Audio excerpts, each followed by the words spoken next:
ልከፍል እየሞከርኩኝ ነው። የልጆች ትምህርት ቤት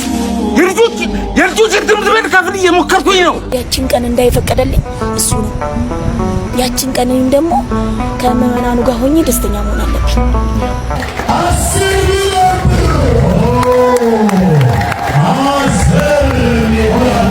ሰላም ውድ የተከበራችሁና የተወደዳችሁ የቻናል ቤተሰቦች እንዴት ናችሁ? ሰሞኑኛ ወቅታዊ አነጋጋሪ የሆነ ቪዲዮችን ይዤላችሁ መጥቻለሁ። ታዲያ ቤተሰቦች ለቻናላችን አዲስ ከሆናችሁ ቻናላችንን ሰብስክራይብ፣ ምንለቃችሁና ቪዲዮዎች ላይክ ማድረጋችሁን ቀጠል አድርጉበት። ወደ ቪዲዮቹ ቤተሰቦች ዛሬ በመጀመሪያ ማሰማችሁ ምንድነው ብዙዎቻችን ስንገረምበትና እጅግ በጣም ብዙዎቻችን ደግሞ ስንደነቅበት የነበረ አንድ ጉዳይ በጥምቀት ክብረ በዓል ተመልክተን ነበር። እሱ ምንድነው የትናየት የምትባለው እናታችንን ሁላችሁም ታውቃላችሁ ተስፋ አድርጋለሁኝ። ኦክሲጅን ተሸክማ መተንፈስ አቅቷት እንዲሁም ደግሞ የታቦታቶችን ምንጣፍም እየተሸከመች ያገለገለች ነበር። የማንረሳው ጉዳይ ነው። ታዲያ በስተመጨረሻም ከወንድማችን ከአሮናይ ጋር ተገናኝታም እጅግ በጣም አስገራሚ የሆነውን የህይወት ሞክሯን እንዲሁም ደግሞ ያለባትንም ችግር እየተናገረች ነበር። እስኪ ደግሞ ይህ ቪዲዮ አይተን እንመለስ። ወደሌን ብያለሁ። ፀሐይ ወስዶ ብርሃን ወስዶ ጨለማ ነው የሚያመጣ። ክፈሉ እንመልከት እንጨርሳለን። የቤት ኪራይ ክፍለን እንቀምጠና ለዚህ ክፈሉ እንባል ደግሞ እንደ ቤት ኪራይ ክፈሉኝ ቢል ምን እንከፍለዋለን? ይሄ ነው በቃ ለሰዎች። እኔ አሁን ተማሪ ስተማሩ ራሴን አጠፋለሁ። ኑ እንዳታጠፉ ራሳችሁ። የእናንተ ህይወት ለኔ ዋጋ አላት እላችኋለሁ። ለምን ኦክሲጅን ተሸከሙልኝ እላችኋለሁ። ስንት ልጆች አሉ አሁን ራሳቸውን ከማጥፋት የሆነ ነገር በቃ እንዴ ነው ተምረው ውጤት አልመጣ ሲላቸው ስራ ላገኝ ሲሊንደር የትና የት ይሄን ሁሉ ተሸክመሽ ነው የምትለው። እግዚአብሔር ከዚህ በላይ ነው የተሸከመን አልኳቸው። ለኔ ሲሊንደር ነው አይደል ተሸክማችሁ የከበዳችሁ። እግዚአብሔር ደግሞ እኛን ሲይዘን ከዚህ በላይ ነው የተሸከመን። ባህሪያችን፣ ማማረራችንን፣ ማጣታችንን ሁሉም ነገር እየቻለ እሱ የቻለውን ያህል እኛ ሩቡን አንቻቻለን። እግዚአብሔር መቻል መስጠት ትልቅ መልእክት ነው ለኢትዮጵያውያን እውነት ለመናገር እና አሁን እኔ እዛ ቪዲዮ ላይ ስናገር አንድ ያልኩት ነገር ምንድነው መንፈሳዊ ነገሮች ላይ ምንም ድጋፍ እንደማያስፈልግሽ አውቃለሁ። እንደውም አንቺ ልጅ የምታስተምሪኝ የኢትዮጵያ ሕዝብ ካንቺ መማር አለበት የበለጠ። ግን በዓለማዊው ነገር ላይ የማግዘው ነገር ካለ እድሉን ብትሰጪኝ በጣም ደስ ይለኛል ለማገዝ ብነሳ። እናም ቃልም ገብቼልሻለሁ አይዞሽ። እና አሁን ይሄ በየቀኑ 2000 ብር እየከፈልሽ ነው ኦክሲጅን የምታስቀይሪው። ከዛ ደግሞ አንዲት ማሽን አለችሽ። እስኪ ወንድሜ ማሽኗን አቀብለኝ። ከጓደኛሽ ነው የተበደርሻት አይደለ ለጊዜው። እቺ ማሽን ደግሞ ይሄ ሁሉ ታንክ ኦክሲጅን ታንክ ተሸክመሽ እንዳትዞሪያ ታደርግሻለች ማለት ነው። ቤተክርስቲያን ታስገባሻለች። ዋጋዋ ደግሞ ስንት ነች? 700 ሺህ ብር ነች። እዚህ ሀገር የለችም፣ ከውጭ ሀገር ነው የምትመጣው። ኦኬ ሶ እኔ አሁን ቃል ምገባልሽ ምንድነው መሰለሽ እቺ ማሽን እንድትገዛልሽ አደርጋለሁ። ያው በአቅሜ እኔ መግዛት ብችል ይሄ እዛ ደረጃ ደርሳለሁ አንድ ቀን ታያለሽ የትናይት። ግን አሁን አቅሙ የለኝም ባንዴ ለመግዛት። ይሄ ብዙ ካምፓኒዎች ግን ይኖራሉ ለማገዝ፣ አንቺን ለማገዝ ልባቸው ተነክተው አንቺን ለመርዳት ይመጣሉ በእርግጠኝነት። ዓለማዊ ነገር ላይ ሙሉ እናደርገዋለን። እሺ አይዞሽ፣ ይሄም ይገዛል እናስልከዋለን። ከየትም ፎቶ አነሳትና እቺም እንገዛታለን። ከዛ ደግሞ ይሄኛው ለምንድን ነው የሚያስፈልገው? ቤት ውስጥ ስትሆኝ ብቻ። ቤት ውስጥ ግዴታችን ብትኖር ግዴታ ይሄ ኦክሲጅን አይቋረጥ። ትልቅ ኦክሲጅን አለሽ ቤት ውስጥ? አሁን ሲሊንደሮች አሉ፣ 6 ሲሊንደሮች አሉ። እስኪ ያው ትልቁ ሲሊንደር ስንት ነው ለመሙላት ኦክሲጅን? እሱ ለስንት ያገለግልሻል? መጀመሪያ ትልቁ እኔ ያለሁበት አካባቢ ኦክሲጅን የለም። እሺ ኦሬዲ ድሬዳዋ ነው ማስሞላ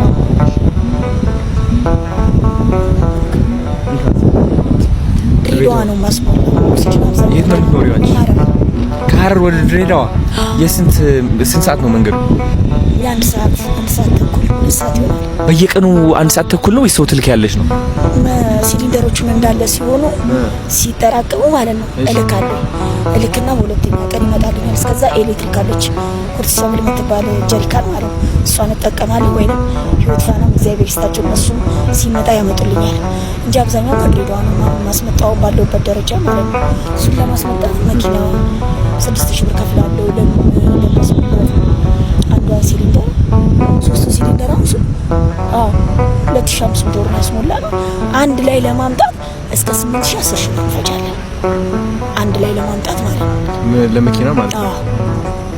እና ግን እግዚአብሔር ይመስገን መድኃኒትም ራሱ ወስደው ራሱ መድኃኒት አሁን ባለፈው አላየከውም እንጂ ቪዲዮ ላይ ይሄንን ነው በምናኑ ያየው እጄ ላይ ካሉላ ነበር።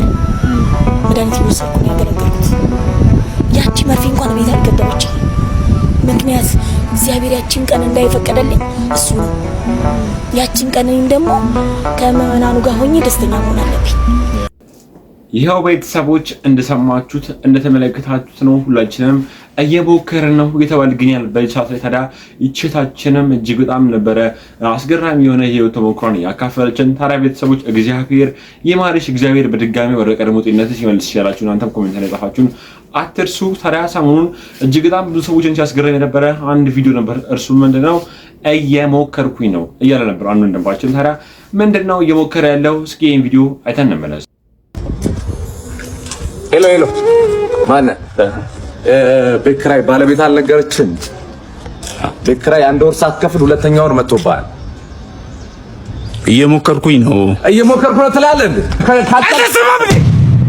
እየሞከርኩኝ ነው። ያንተን ቤት ኪራይ ልከፍል እየሞከርኩኝ ነው። የልጆች ትምህርት ቤት ልከፍል እየሞከርኩኝ ነው።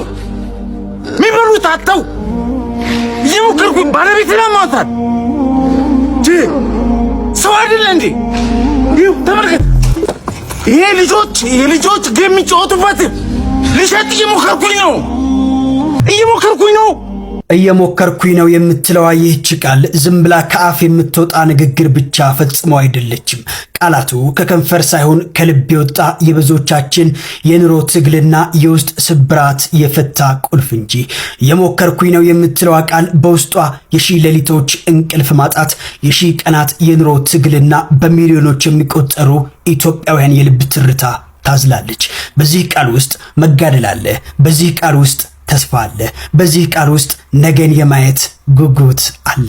ኮሜዲያን ያሲኖ በዚህ ቪዲዮ የኢትዮጵያውያንን የዕለት ተዕለት ውጥረት፣ የኑሮ ውድነትና የስነ ልቦና ጫና በመስታወትነት አሳይቶናል። እየሞከርኩኝ ነው ማለት አልተሳካልኝም ማለት ግን ፈጽሞ አይደለም። ይልቁንም እየደከመኝም ቢሆን አልቆምኩም የሚል የጀግንነት መግለጫ ነው። ቪዲዮው የብዙዎቻችን ልብ የነካው ሁላችንም በፈገግታችን ጀርባ የደበቅነው ጭንቀትና የመትረፍ ትግላችን አውጥቶ ስለዘመረው ነው። መሞከር ራሱ ትልቅ ድል መሆኑን ያሲኖ በኪነ ጥበቡ አስመስክሯል። ምንም እንኳን ሸክሙ ቢከብደንም በያሲኖ ቃል ውስጥ ሁላችንም የራሳችን ታሪክ አግኝተናል። አሁንም ቢሆን እየወደቅን እየተነሳን መሞከራችን እንቀጥላለን። አሁንም እየሞከርን ነው። ይሄው ቤተሰቦች እንደሰማችሁት እንደተመለከታችሁት ነው። ሁላችንም በሰዓት እየሞከርን እንገኛለን። ታዲያ ቤተሰቦች እናንተስ በሰዓት ምን እየሞከራችሁ ትገኛላችሁ? ምናልባት ይሄ ቪዲዮ በተመለከቱ ተማሪዎች ካላችሁ ትምህርታችሁን በትምህርታችሁ የተሻለ ቦታ ደረሳችሁ፣ እንዲሁም ደግሞ የደረጃ ተማሪ ለመሆን እየሞከራችሁ ሊሆን ይችላል። እንዲሁም ደግሞ ሰራተኞች ደግሞ ካላችሁ በስራችሁ ጠንክራችሁ ሰርታችሁ ከፍ ያለ ቦታ ላይ ለመገኘት እየሞከራችሁ ሊሆን ይችላል። ታዲያ ይሄ ንግግር በብዙ አይነት መንገድ ልናይ ይገባል እየተባለ ነበር። ባካችሁን ይሄ ቪዲዮ ተመለከቱ ሰዎች እናንተስ በዚህ ሰዓት ላይ ምን እየሞከራችሁ ነው? የሚሰማችሁን የግል ሀሳብና አስተያየት ኮሜንት ላይ ቤተሰቦች በቀጣይ ደግሞ ማሰማችሁ ቪዲዮ ምድር ጥንቃቄ ያክል ነው። በርበሬ ነው ብለው እጅግ በጣም የሚያስጠላ የማይሆን ባዕድ ነገሮችን እየቀላቀሉ የሚሸጡ ሰዎች አሉና እባካችሁን ተጠንቀቁ እየተባለ ይገኛል። በሰዓት እስኪ ደግሞ ይሄ ቪዲዮም አይተን እንመለስ። በዚህ ሰዓት እጅግ አስደንጋጭ የተባለ መረጃ ተሰምቷል። ለጥንቃቄ እንዲጠቅማችሁ ታዲያ ይህንን መረጃ ልንገራችሁ፣ ላልሰሙት አድርሷቸው። ከሰው ሕይወት ገንዘብ የበለጠበት እጅግ አሳዛኝ ጊዜ ላይ ደርሰናል። እንግዲህ በሀላባ ዞን ቁሊቶ ከተማ የተሰማው ዜና እጅግ አስደንጋጭ ነው። ሰው እንዴት ለገንዘብ ሲል ወገኑ ላይ ይጨክናል የሚያስብል ዘግናኝ ድርጊት በቁጥጥር ስር መዋሉ ነው የተገለጸው። በሁለት ወፍጮ ቤቶች ውስጥ በተደረገ የተቀናጀ ኦፕሬሽን 68 ኩንታል ከባዕድ ነገር ጋር ተቀላቅሎ የተፈጨና እንዲሁም ደግሞ በኬሚካል ቀለም የተለወሰ በርበሬ ተይዟል። የሚገርመውና የሚያሳዝነው ደግሞ የበርበሬው መልክ ለመቀየር ህዝብን ለማታለል የተጠቀሙት ኬሚካል ምንነቱ በትክክል እንኳን የማይታወቅ መሆኑ ነው። ለነዚህ ስግብግቦች ትርፍ ማለት እንግዲህ የሰው ልጅ ህይወት ነው። 1300 ፍሬ ከባዕድ ጋር ተቀላቅሎ የታሸጉ በርበሬዎችን እንዲሁም ሌሎችም ለህዝብ ሊያሰራጩ ሲሉ እጅ ከፍንጅ ተይዘዋል።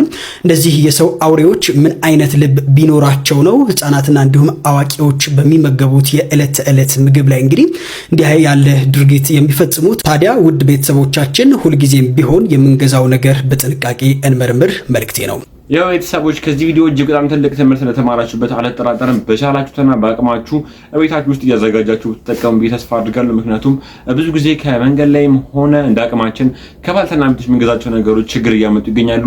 ለኩላሊት በሽታም እያጋለጡን ይገኛሉና እባካችሁን ተጠንቀቁ፣ እንጠንቀቅ የተባለ ነበር። ታዲያ ቤተሰቦች መረጃስ እንዴት አገኛችሁት? በድጋሚ ልጠይቃችሁ። የሚሰማችሁ የግል ሀሳብና አስተያየት ኮሜንት ላይ አስቀምጡልኝ።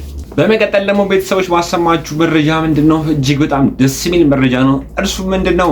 እጅግ በጣም ባለሀብት የሆኑ ባለትዳሮች ሰሞኑን በመቄዶንያ አዳራሽ ውስጥ የተዳሩ ነው። ሁላችሁም ታውቃላችሁ። ታዲያ አስገራሚ አስደንጋጭ ሆነ ስጦታ ለመቄዶንያ እያበረከቱ ይገኛሉ። ታዲያ እጅግ በጣም አስገራሚ የነበሩ ስጦታ ምንድነው? 10 ሚሊዮን ብር ተጽፎ ቼክ ለዶክተር ቢኒያም የተሰጠው ነበር። እስኪ ደግሞ ይሄን ፕሮግራም አይተን ነበር።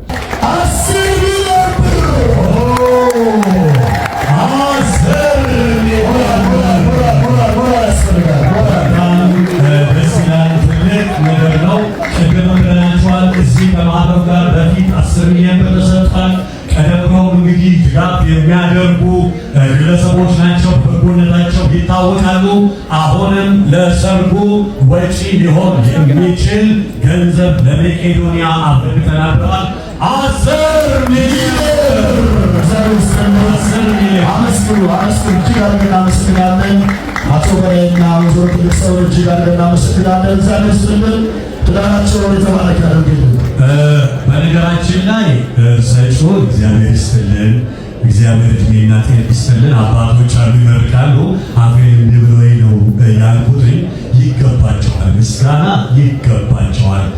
ብድር መመለስ ለማይችሉ ነገ ለማይሰጡ ትከሻ ለማይነካኩ ብድሩን ከእግዚአብሔር ብቻ ለምናገኝባቸው ሰዎች በማድረጋቸው የእውነት ሊመሰገኑ ይገባል። ብድሩን እግዚአብሔር አምላክ ይክፈላቸው ለማለት እንወዳለን። ኦቼው እንዳያችሁት ነው። እጅግ በጣም ደስ ይላል። እግዚአብሔር ትዳራቸውን ይባርክላቸው። እጅግ በጣም ብዙ ጊዜ ባለሀብቶች በቅንጡ ሆቴሎች በቅንጡ ቦታዎች ለነበረ ሰርጋቸውን የሚያሳልፉት። ታዲያ ይህ ሁሉ ነገር ተቀይሮ ደግሞ ለተቸገሩ ሰዎች እኛ መድረስ አለብን። የድግስ መደገሻው ነበር ለመቄዶንያ ነው ማስገባት ያለብን ተብሎም ይሄን የመሰለ ሞቅ ደመቅ ያለ ፕሮግራም ነበረ አይተን የተመለስ ነው። እግዚአብሔር ትዳራቸውን ይባርክላቸው ያላችሁ እናንተ ማሳባችሁ ኮሜንት ላይ አስቀምጡ። በመቀጠል ደግሞ ቤተሰቦች ማሰማችሁ መረጃ ምንድነው? የነጻነት ወርቅነህ ቤተሰቦች እጅግ በጣም አሳዛኝ ነገሮችን እየተናገሩ ይገኛሉ። በሰዓት ላይ ነጻነት ወርቅነህ ለምንድን ነው ኢትዮጵያ ተቀምጦ ባለቤቱንና ልጆቹን ከኢትዮጵያ ወደ አሜሪካ ብር እየላከ እየረዳቸው የነበረው እዚህ መጥተው መማር አይችሉም ነበር ወይ የሚለው ጥያቄ ጠይቀው ነበር። ታዲያ ረዘም ያለ የሚገርም ማብራሪያም የተናገሩ ነበር። እስኪ ደግሞ ይህን መረጃም ሰምተን ነበር። ብዙ አይደለም እኮ ግፋቢል እንደዚህ ወደ 5 ቅጠል ይሆናል ለመቁጠር ሰው እንዴት ታጣጣ ያታላ ምስጥ ሰው ታታታ ለማድረግ ነው ቷ የሚለው አንድ አውጥቼ ሲሰጠው ቷአስኑ እኮ ይላል እንደው አስኑ እኮ ነው ቢችለው ይላል። እኔ አሁን የሚያሳስበኝ ነፂ ባንክ፣ ነፂ መኪና፣ ነፂ መሬት ቤት የሚባል የለው። ግን ምንድነው ነፂ ልብ አለው፣ ሰጪ ነው። ሁሉ ኪስ ውስጥ አለ፣ ሰጥቶ ነው የሚገባው። ጠዋትም ሙሉ ነው። የሚጠራቀም የሚቀመጥ ነገር የለውም። የሚያጠራቀመው የሚያስቀምጠው ለተቸገሩት። አሁን ሰፈር አካባቢ ምናምን እሱ በሚገባበት ቤት ያለቀሰው ጠቅላላ እዛ አካባቢ ያለ ጎዳና ልጆች የሚገርሙ ናቸው። በቃ እንዴት ውስጣቸው እንደተጎዳ ዩኒፎርም ምናምን ገዝቶ ደብተር ገዝቶ የሚያስተምራቸው ልጆች ሁሉ አሉ። ጎዳና ላይ ያሉትን እንዴት አድርጎ እንደሚያገዝ ነፂ ይሄ ሁሉ የሰጠ ሰው ነው።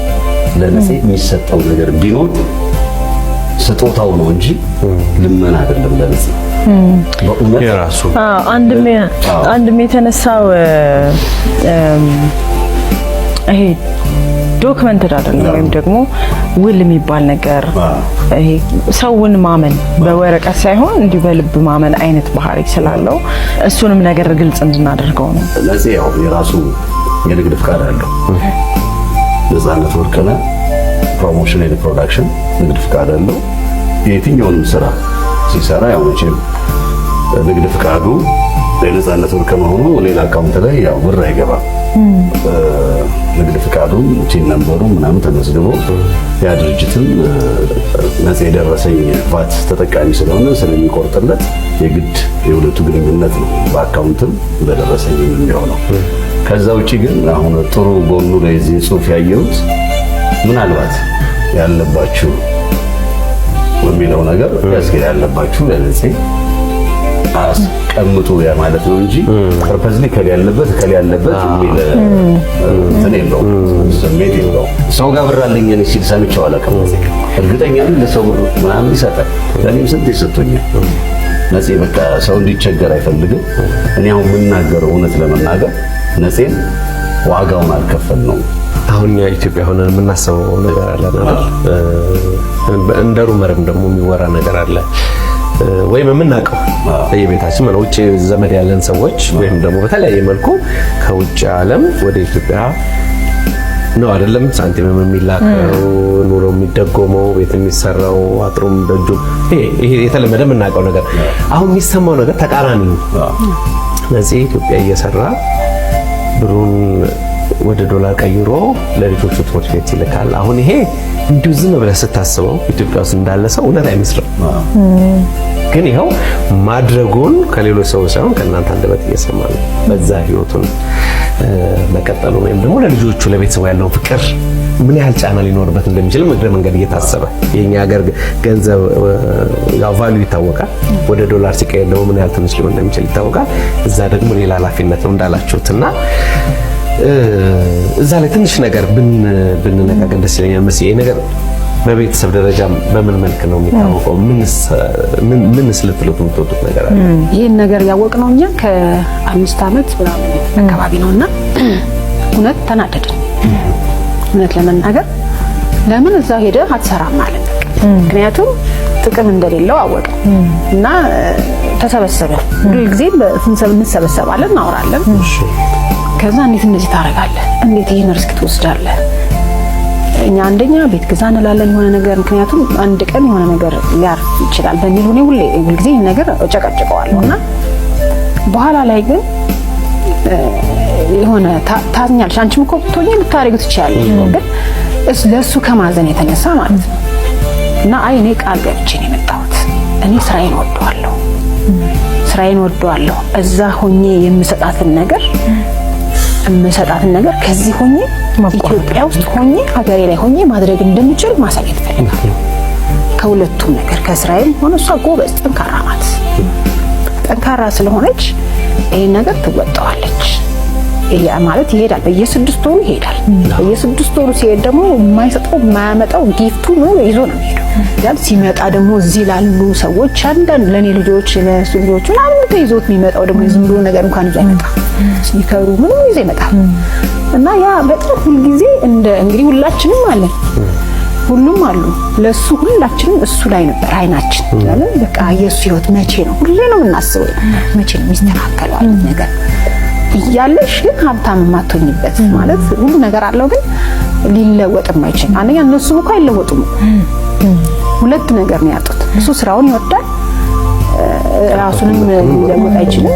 የሚስቱን እናት ይዞ ቤት ተከራይቶ ጥሩ አድርጎ ነው የሚያኖረው። የፈለገችበት ቤት በጣም ጥሩ ሰው ነው። በቃ ምን ይንገርሽ፣ በቃ ማንም ሰው ሊቃረነው የሚችለው ነገር ማለት ነው። ግን እሱ ጋር የሚገርም ልብ ነው ያለው። ታምኝና ትቀመጫለሽ፣ በቃ ሁሌ ታዝኛለሽ፣ ግን ምንም ልታረጊ አትችይም። ምክንያቱም ሁላችንም ከዛ እንጂ ከዚህ አትጠብቂ እና አሁን እንግዲህ እግዚአብሔር ፈቅዶ ይሄን ልጅ ለማመስገን የሚፈልጉ ወዳጆቹ የሱን ስራ የሚወዱ ሰዎች ካሉ ልጅት ሚስቱ ይቅርታ ይሄን ለመናገር በጣም ነው የሚያዝንላት። ስኳር በሽተኛ ናት፣ ልቧን ያማታል። እግሯ ደግሞ ልጅ ሆና እንትን ብላ ብረት አላት እዚህ ጋር። እሱን ኦፕሬሽን ታደርጋለች። እኛ አሁን ስጋቱ እሱ ነው። ኦፕሬሽን ታደርጋለች። ሁለቱ ልጆቹ ደግሞ አይናቸው ሁለቱም ኦፕሬሽን ያደርጋሉ የሆነ ቀን ማለት ነው። እሱ ከዚህ ነው የሚደጉማት። እሱ አሁን እዛ አታቀልሽ ረጅም ሰዓት ነው የሚሰራው። ያንን ነገር አንኛ እንትን ይላል፣ በቃ ያሳዝንሻል ህይወታቸው። ግን እሱ ነበረ ከዚህ እንደ ጀርባ አጥንት የነበራቸው እና እሷ በሙሉ አቅሟ የመስራት እንትን በቃ ትንሽ ለእሱ ለአቅም ያህል ነው እንጂ እንደዚህ ጠንካራ እንዴት እንትን በቃ በብዙ ነገሮች ተጎድታለች እና ያ ነገር አለ።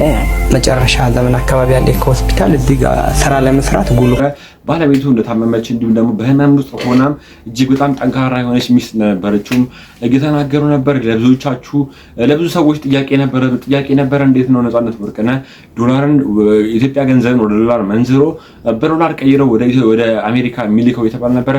ልጆቹም የተሻለ ትምህርት እንዲያገኙ ባለቤቱም መንቀሳቀስ ስለማይችል ቅድመ ቪዲዮ ላይ እንደሰማችሁ ትንሽም ህመም ስላለባት እሷን ለመደጎም ያክል ነው የተባለ ነበር። ታዲያ ቤተሰቦች ይህንን ንግግር እንዴት አገኛችሁት? የሚሰማችሁን የግል ሀሳብና አስተያየት ኮሜንት ላይ አስቀምጡ። በመቀጠል ደግሞ የማሰማችሁ መረጃ ምንድነው እጅግ በጣም አስገራሚ ነገር እየተሰማ ነበር። እሱ ምንድነው ለአንዲት ሴት 2 ሽምግልና በአንድ ቀን ውስጥ ተላከ እየተባለ ነበረ። ይሄ ነገር አልበዛም እየተባለ ነው። ቤተሰቦች እስኪ ደግሞ ይሄን መረጃም ሰምተን ነበር። አያሰማ የለም። ለአንዲት ሴት 2 የተለያዩ የሽምግልና ቡድኖች በተመሳሳይ ቀን የወላጆቿ ቤት ተገኙ።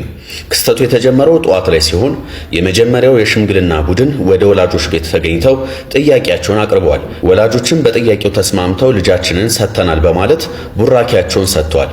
እንደ ባህሉና እንደ ስርዓቱ ቤተሰብና ሽማግሌዎች በደስታ ወደ ምግብ ገበታ ቀርበው የምስራች እየተባባሉ ባሉበት ወቅት ነበር ሌላ ያልተጠበቀ ድምጽ የተሰማው። የመጀመሪያው ቡድን ገበታ ላይ እንዳለ ሁለተኛው የሽምግልና ቡድን በደጅ መቆማቸው ተሰማ። እነዚህም ሽማግሌዎች የመጡት ለዚህች ሴት ልጅ የጋብቻ ጥያቄ መሆኑ ሲታወቅ በስፍራው የነበረው ድባብ በአንድ ጊዜ ወደ ግርግር ተቀይሯል። ወላጆችም ሆኑ ታዳሚዎች ለአንድ ልጅ እንዴት 2 ሽምግልና በአንድ ቀን ይመጣል በሚል ግራ የተጋቡ ሲሆን ቀድመው እሺ የተባሉት ሽማግሌዎችና አዲስ የመጡት ቡድኖች መካከልም መጠነኛ አለመግባባት ተፈጥሯል። ጉዳዩን የታዘቡ ሰዎች እንደሚሉት ታዲያ ክስተቱ በታሪክ የማይታይና እጅግ አነጋጋሪ እንደሆነ ተናግረዋል። አንዳንዶች ልጅቷ ለሁለቱም ወገኖች ፈቃድ ሰጥታ ይሆን የሚል ጥያቄ ሲያነሱ፣ ሌሎች ደግሞ ይህ የአጋጣሚዎች ሁሉ አጋጣሚ ነው በማለት አስተያየታቸውን እየሰጡ ይገኛሉ። ቤተሰቦች እጅግ በጣም ብዙ አስገራሚ ነገሮችን እየሰማን እየተመለከተን እንገኛለን። ይሄ ነገር እጅግ በጣም ስላስገራሚ ነበረ ለእናንተ ለቤተሰቦች ይጅላችሁ መጥቶ ታዲያ ይሄን ድርጊት እንዴት አገኛችሁት? በመቀጠል ለማሰማችሁ ቪዲዮ ምንድነው ባለፈው ሳምንት ላይ ራሱን በራሱ ብልቱን ቆርጦ የጣለውን ወጣት ሰምታችሁ ታዲያ ተስፋ አድርገን ታዲያ በስተመጨረሻም በኢትዮጵያ ዶክተሮች በአላርት ውስጥ የቀዶ ጥገና በተሳካ ሁኔታ መቀጠሉ የተሰማ ነበር። ታዲያ እጅግ በጣም ብዙ ሰዎችም እየተገረሙ ነበረ ይትዮጵያ ውስጥ ይህ ሕክምና መደረጉ። ታዲያ ቤተሰቦች ዶክተሩም አስገራሚ ነገሮችን እየተናገረ ነበር። እስኪ የዶክተሩን ንግግር ሰምተን የዚህ ታካሚስ ብልት አቆራረጥ እንዴት ነው? የኛም ታካሚ እንደዚሁ ነው። በሻርፕ በሆነ ምላጭ ነው የተቆረጠው ራሱን የቆረጠው አንፎርቹኔትሊ። ያ በመሆኑ የደም ስሮቹ ያልተጨፈጨፉም ያልተጨፈለቀም ቁመቱ እንዳለ ነው የደም ስሮቹ። ስለዚህ ከሌላ ቦታ የደም ስር መውሰድ አላስፈለገም። ብዙ የሞተ አካል ማስወገድ አላስፈለገንም። ስለዚህ ስራውን በጣም ነው ያቀለለልን። ለኛም ቀጥታ የደም ስሮቹን መቀጠል ነርቮቹን እንደዚህ ስለሆነ የነበረው ቀላል አድርጎልናል። ጓደኛውን እጁን ይዞ አረ ሊቀጠል እኮ ይችላል ምናምን በሚል ነው ይዘው ተሄዱት። ከዛ በረዶ ላይ አርጉ ተባለ። እንዲህ አለው ብቻ ልጁ መቀጠል ውጤታማ ለሆነው ቀዶ ጥገና ከታክሲ ሾፌሩ ጀምሮ እስከ ጓደኞቹ እስከ ነርሶቹ እስከ ዶክተሮቹ ድረስ የጋራ ውጤት ይመስለኛል። በዚህስ ጉዳይ ላይ ለምሳሌ ራሱን በራሱ ከሆነ የቆረጠው ብልቱን አይፈልገውም ብዬ አሰብኩ እና ማን እንዲቀጠልለት ፈልጎ እሱንና ብልቱን ወደ እናንተ አመጣ? ቤተሰብ ነው በትክክል ያው ሲቆርጥ የራሱ ውሳኔ አድርጎ ነው ቤተሰብ ነው ያወቀው። በዛ አማካኝነት ያው እሱን ማሳምነው ወደ ጤና ተቋም እንዲሄድ አድርጓል። ያው ሌሊት 6 ሰዓት ነው እስከ ጧት ድረስ እንግዲህ የተወሰነ ሰዓት ወስዷል። ቤተሰቦቹ ወስነው ነው እሱን ማሳምነው እንዲቀጠልለት ያደረጉት። ቤተሰቦች ይሁን እንደሰማችሁት ነው። እንደዚህ አይነት ዶክተሮችን እግዚአብሔር ያብዛልን። ምክንያቱም እጅግ በጣም ብዙ ጊዜ በህመም ተሰቃይተው የሚሞቱ ሰዎች አሉና ሁሉ ነገር ኢትዮጵያ ውስጥ ካለ ደግሞ ያ ነገርን ይቀንሳል ብዬ ተስፋ አድርጋለሁ። ታዲያ የዶክተሩን ውስጥ ድርጊት እንዴት አገኛችሁልን? እጅህን ይባርክልን ያላችሁ ሀሳባችሁን ኮሜንት ላይ አስቀምጡ። ቤተሰቦች በመቀጠል ደግሞ አሰማችሁ ነው ምንድነው ከሰሞኑ ካሚላት ብቅ ማንቷ የሚታወቅ ነገር ነው። ታዲያ ቤተሰቦች ካሚላት ያኔ እንደዚህ ያደረጋት ወንድ እጅግ በጣም ብዙ ነገር ተብሏል። ታዲያ ሁሉም ወንዶች በአንድ አይነት መንገድ መከት የለባቸውም እያለ ነበር አንድ ወንድማችን። እስኪ ደግሞ ቪዲዮ አይተን እንመለስ። ይሄ አረመኔና ጨካኝ ወንድ ነበረ ካሚላትን ከዚህ ወደዚህ የቀየራት። ይሄንን የመሰለ ውበቷ ላይ ያለ ርህራሄ በጭካኔ አሲድ ደፍቶ አቃጥሏት ገጽታዋ ወደዚህ እንዲቀየር ያደረገው ይሄ አረመኔ ወንድ ነበር። ካሚላት ላይ በዚህ ልክ ደግሞ ለመጨከል ለሱ ትልቁ ምክንያት የኔ ካልሆንሽ የማንም ልትሆኚ አቺም በሚል ነበር። በዚህ መንገድ ጨክኖ ይሄን የመሰለ ውበቷ ላይ አሲድ ደፍቶ ገጽታዋ አሁን ይሄን እንዲመስል ያደረገው ማለት ነው። በዚህ ወንጀሉ ምክንያት የእድሜ ልክ እስራት ነበር የተፈረደበት። ነገር ግን ከ12 ዓመታት በኋላ በይቅርታ ነበር የተፈታው። የሆነው ሆኖ ይህንን ቪዲዮ የሰራውበት ዋናው ዓላማ በተለይ ሴቶች ከካሚላት ህይወት አንጻር ሁለት አይነት ወንዶች እንዳሉ እንድታውቁ ነው።